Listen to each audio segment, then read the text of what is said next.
Paz, Senhor, igreja, amém? Então, nós vamos dar continuidade ao estudo do livro de Apocalipse. Eu gostaria de pedir a você que pegasse sua Bíblia para que você pudesse acompanhar, se você tiver uma caneta, um papel, para você também anotar o que for ser apresentado aqui essa noite. Vamos lá. Vou começar com a leitura, Apocalipse 20. Então vi descer do céu um anjo. Tinha na mão a chave do abismo e uma grande corrente. Ele segurou o dragão e a antiga serpente, que é o diabo, Satanás, e o prendeu por 1000 anos.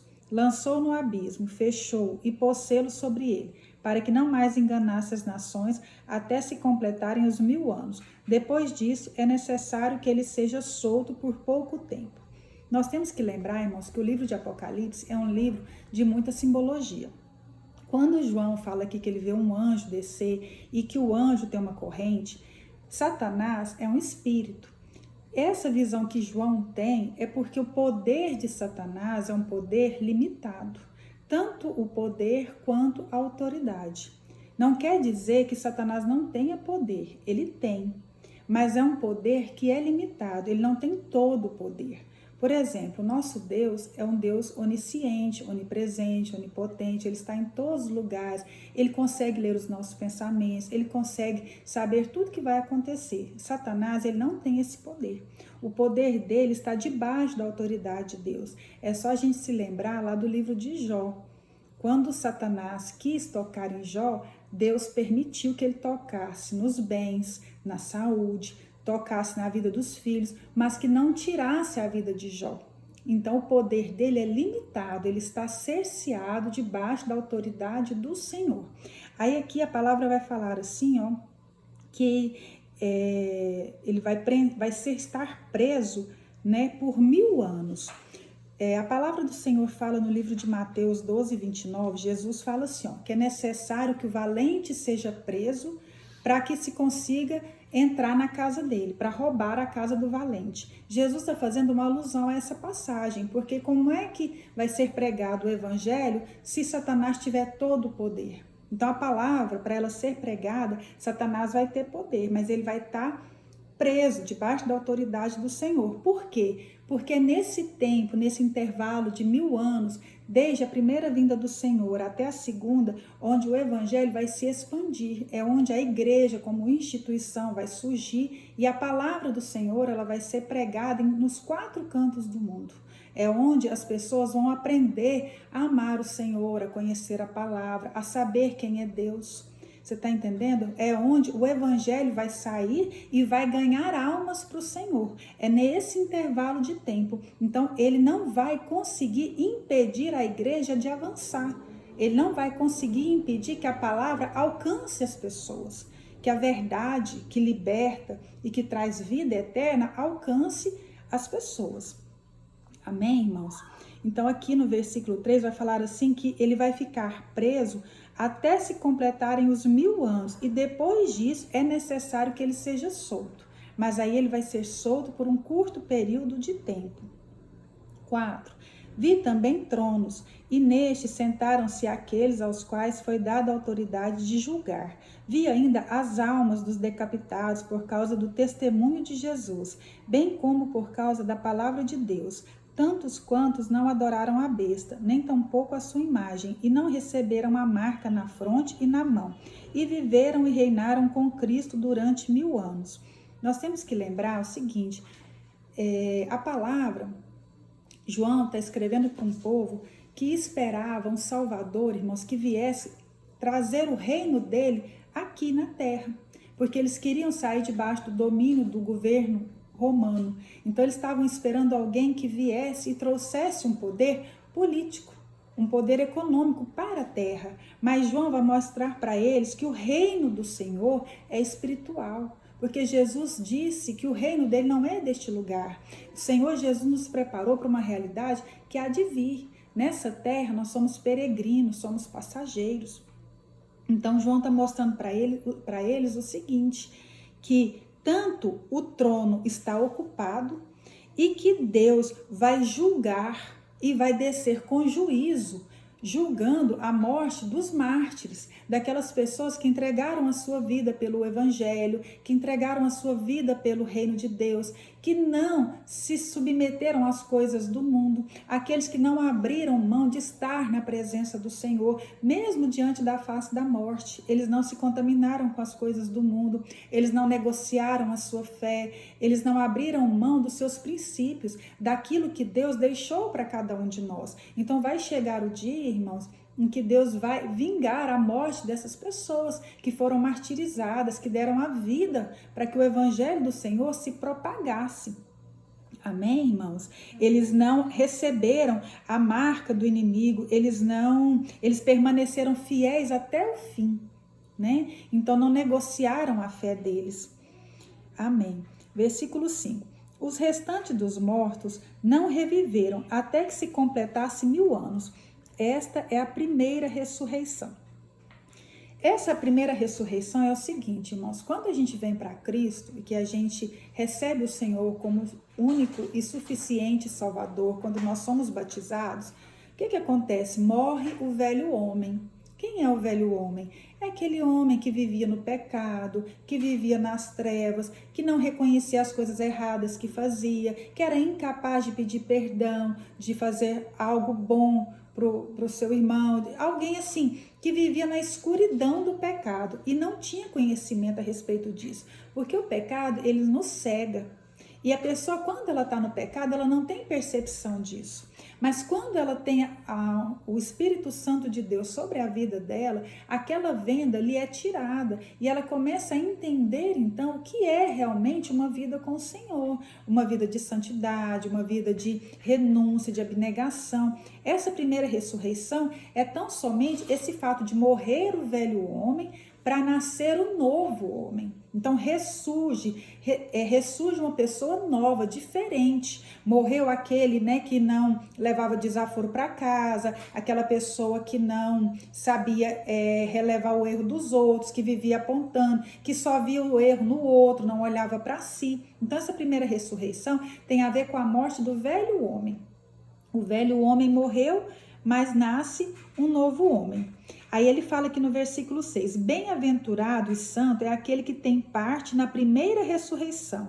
Sobre esses a segunda morte não tem autoridade, pelo contrário, serão sacerdotes de Deus e de Cristo e reinarão com ele 1000 anos.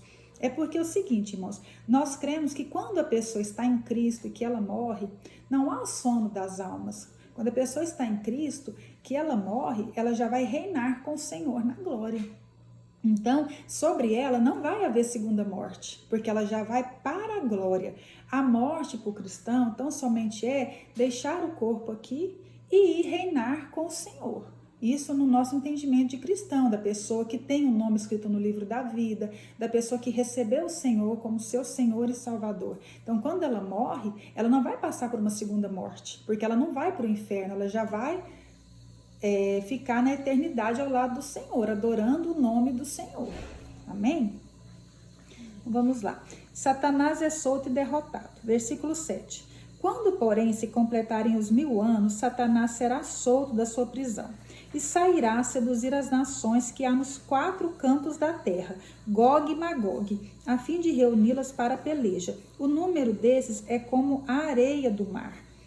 Aqui, irmãos, é o seguinte: quando o evangelho ele alcançar os 4 cantos do mundo, quando todas as pessoas tiverem tido acesso à palavra, a serem chamados para o reino de Deus, para reconhecerem o Senhor, o que vai acontecer? Satanás vai ser solto. E aqui ele faz uma referência ao livro de Ezequiel 38, 39, quando ele fala de Gog e Magog, que é a batalha final do povo de Israel.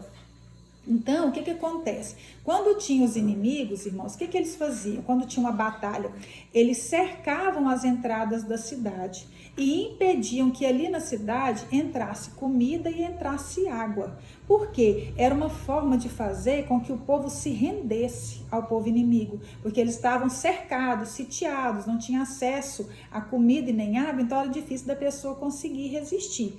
Aqui, quando ele fala isso, né, de Gog e Magog, ele está querendo dizer que a igreja do Senhor na terra, ela vai passar por uma perseguição tão grande e ela vai ser cercada pelos inimigos de Deus. Então, a igreja vai estar cerceada, cercada, vai ser um período de muita perseguição, onde a igreja vai ser literalmente caçada.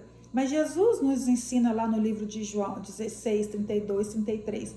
No mundo tereis aflições, eu venci o mundo. Irmãos, nós somos imitadores de Cristo.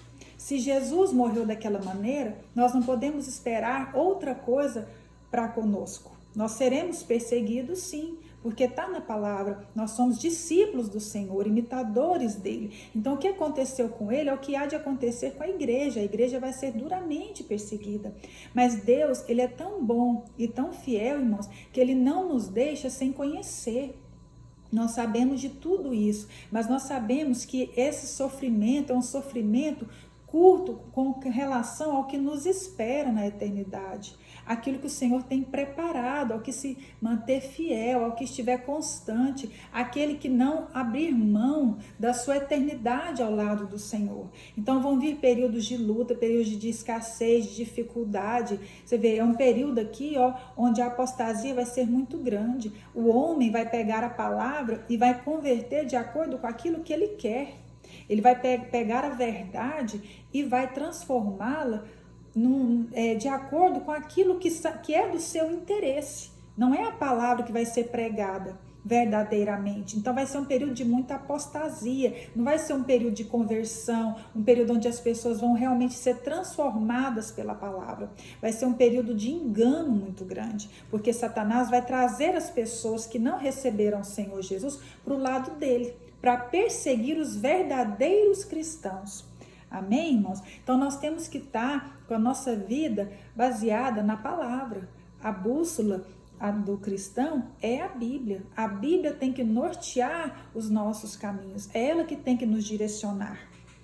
Amém? Continuando aqui, a partir do versículo 9, né? Marcharam então pela superfície da terra e sitiaram o acampamento dos santos e a cidade querida. Desceu, porém, fogo do céu e os consumiu. Então a igreja vai ser perseguida, mas vai ser por um curto período de tempo, porque Deus vai descer fogo do céu e vai consumir com todos os seus inimigos. Versículo 10. O diabo, sedutor deles, foi lançado para dentro do lago de fogo e enxofre, onde já se encontram não somente a besta, como também o falso profeta, e serão atormentados de dia e de noite, pelos séculos dos séculos. Irmãos, a gente tem que entender o seguinte: quando Jesus voltar, a vitória dele vai ser completa e total. Quando Jesus veio a primeira vez, ele veio de uma maneira muito simples, muito humilde. Ele veio como servo, ele veio nos ensinar a respeito da humildade, do perdão, do serviço, porque o reino é servir ao próximo. Mas quando ele voltar pela segunda vez, irmãos, ele vai voltar em honra e glória. E ele vem para aniquilar todos os inimigos de Deus. Não vai ter outra oportunidade. Tudo isso que está acontecendo, irmãos, está acontecendo simplesmente porque Deus permite. Às vezes a gente vê a maldade que está assolando o mundo, né? Os rumores de guerra, as pestes, as doenças, e a gente fica pensando, né? Onde está o Senhor com tudo isso que está acontecendo?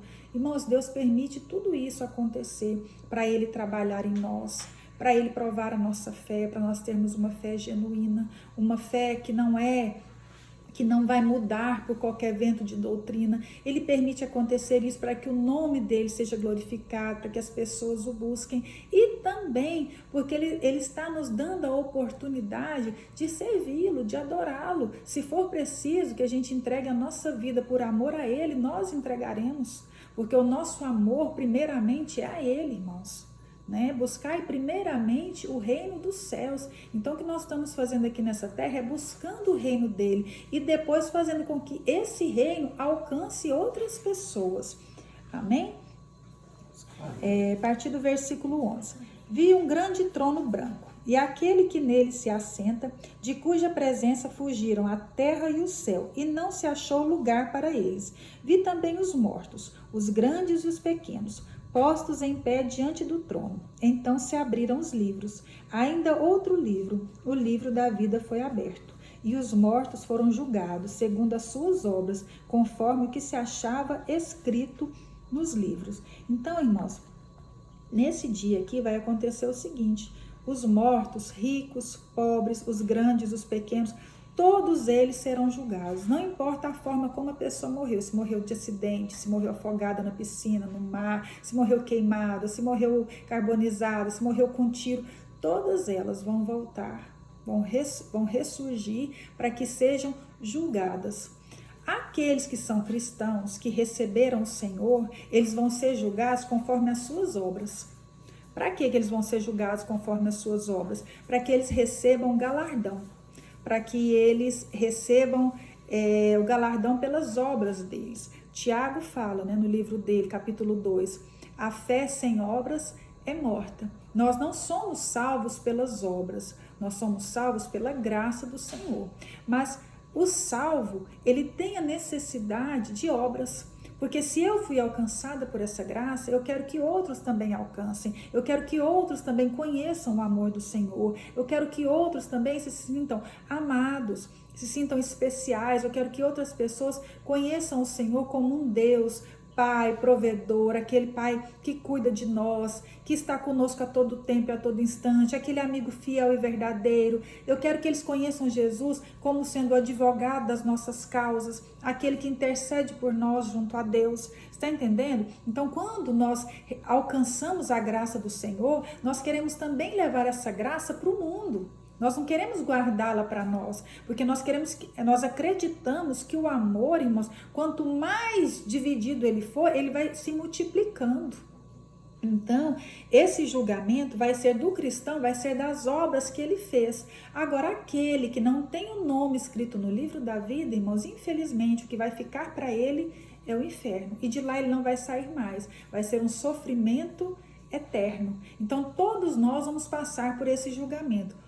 Um a um, todos nós vamos passar, mas aqueles que tiverem o seu nome escrito no livro da vida, eles vão receber o galardão pelas suas obras. Por isso que tem a parábola dos talentos. Nós não podemos guardar para nós. Se o Senhor me deu um dom, se o Senhor me deu um talento, nada disso, irmãos, é para mim, não é para que eu guarde, mas é para que eu alcance vidas. De que adianta você esconder a candeia embaixo da mesa ou embaixo da cama? Nós somos chamados para trazer pessoas para a luz, entendeu? Porque um dia nós também estivemos nas trevas. E quem melhor do que nós? Se eu já fui curada, por exemplo, de uma doença, quem melhor que eu que fui curada de uma doença para pregar que o Senhor cura?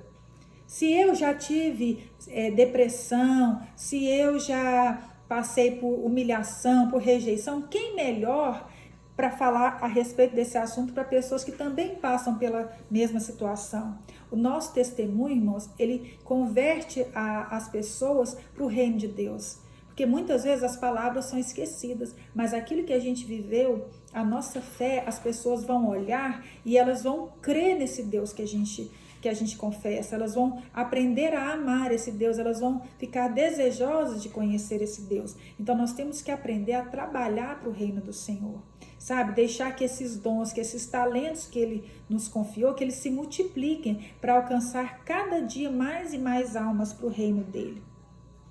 Continuando, versículo 13. Deu o mar os mortos que nele estavam, a morte e o além entregaram os mortos que nele havia, e foram julgados, um a um, segundo as suas obras. Então a morte e o inferno foram lançados para dentro do lago de fogo. Esta é a segunda morte, o lago de fogo. Irmãos, o inferno é uma coisa muito real. Às vezes as igrejas hoje elas não gostam muito de pregar sobre o inferno, porque é algo que às vezes traz medo, traz angústia para o coração de quem está ouvindo. Mas nós temos que entender que o inferno ele é tão real quanto o céu.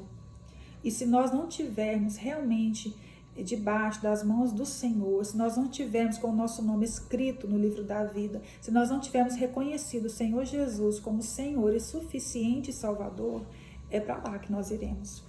O Senhor tem amor nas nossas vidas e por ter esse amor é que Ele deixou para nós a palavra, para que nós soubéssemos que Ele não é um Deus de qualquer jeito. Não é assim, porque eu fui uma pessoa boazinha na terra, eu vou para o céu. Não, irmãos, você tem que ter o seu nome escrito no livro da vida. Deus não mudou, Ele é um Deus de princípios, Ele é um Deus de promessas, mas Ele não pula etapas. Se você está na igreja, mas você até hoje não recebeu o Senhor Jesus como seu Senhor e Salvador, não perca tempo, irmãos. É uma palavra de alerta, o Senhor ainda nos está ainda está dando chance e oportunidade de nós irmos morar com Ele na eternidade.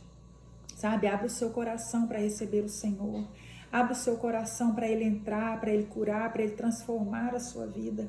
Aqui, ó, no versículo 15 vai falar assim, ó, e se alguém não foi achado inscrito no livro da vida, esse foi lançado para dentro do lago de fogo. Então, irmão, se você não tiver com o seu nome escrito aqui no livro da vida, você não vai ter como chegar à eternidade com o Senhor. O inferno vai ser uma eternidade de sofrimento, de ranger de dentes, de dor, de tristeza e acredito eu que de arrependimento, porque você vai lembrar que você teve a oportunidade e você não quis. O Senhor vai permitir que você lembre das pessoas que te convidaram para estar na igreja, das inúmeras oportunidades que você teve de aceitar o Senhor como seu Senhor e Salvador. Nós não somos donos do amanhã, nós só temos o hoje. Então, faça isso hoje. Se você ouviu essa palavra e você ainda não recebeu o Senhor como seu Senhor e Salvador, faça isso agora. Diga para Ele, Senhor, eu te recebo como meu Senhor e suficiente Salvador. Eu quero fazer parte da tua família, eu quero morar no céu com o Senhor. Procure um pastor, entregue a sua vida para o Senhor Jesus, para que você possa ser batizado e você possa ter o seu nome escrito aqui. Não perca tempo, irmãos. Às vezes hoje você está aí com saúde, com alegria, você está no meio da sua família, mas tudo isso pode ser mudado em fração de segundos. Nós não podemos aumentar nada nos nossos dias, a nossa vida aqui na terra. Nós não podemos fazer nada. Tudo vem do Senhor, tudo é permissão dele. Então eu quero deixar um alerta para você. Entrega a sua vida para o Senhor. Isso aqui é muito sério, porque a gente, como a gente tem uma vida limitada, nós não temos muita noção do que é a eternidade. Mas pensa você, a gente passa um sofrimento e fica imaginando, não, mas os dias vão melhorar, vai passar, vai acabar. Quando a gente adoece, a gente fala, não, mas logo, logo eu vou ser curado e tal. Agora, já pensou você uma ferida que nunca cicatriza? Um sofrimento que nunca acaba? Então, irmãos, você que já aceitou o Senhor Jesus, está na hora também de repensar suas atitudes, sabe? De ter uma vida condizente com a palavra, de realmente ter o evangelho guardado aqui no seu coração, de buscar a santidade do Senhor, de buscar a presença dele. Chega de nós sermos crentes só dentro da igreja, irmãos. A igreja tem que crescer, mas não é só no fato de expansão, ela tem que crescer aqui, ó, dentro das minhas atitudes. Ela tem que crescer a ponto de transformar a minha vida, me tornar uma pessoa melhor, me tornar alguém que as pessoas vão ver Cristo em mim. Esse é o papel do cristão. O cristão verdadeiro é aquele que as pessoas olham e reconhecem Cristo na vida dele. Através das suas atitudes, aprenda a perdoar, aprenda a estender a sua mão ao próximo, aprenda, irmãos, a ser obediente. Obedeça a palavra. Obedeça a palavra do Senhor, sabe? Aquilo que o Senhor nos ensinou, irmãos. A gente pensa às vezes assim, mas né, eu não quero fazer isso, eu não quero fazer aquilo. Nós queremos tantas vezes agir pela nossa própria cabeça, só que quando as coisas dão errado, irmãos, nós não reconhecemos que não foi a mão de Deus. Na verdade, foi fruto da nossa desobediência. Foi fruto, irmãos, da gente não estar na presença do Senhor. O inimigo está aí ao derredor, querendo tragar vidas. Que ele não faça isso com você. Não dê brecha para o inimigo. Busque o Senhor. Volta o quanto antes para a presença de Deus. Porque quando nós estamos, irmãos, na presença do Senhor, não há dilúvio, não há dificuldade, não há tormenta, não há fome, não há peste, irmãos, que nos impeçam de alcançar a graça do Senhor. Amém? Se você gostou desse estudo, deixa o seu like para o canal continuar ativo. Eu quero deixar um grande abraço e até a próxima semana. Amém?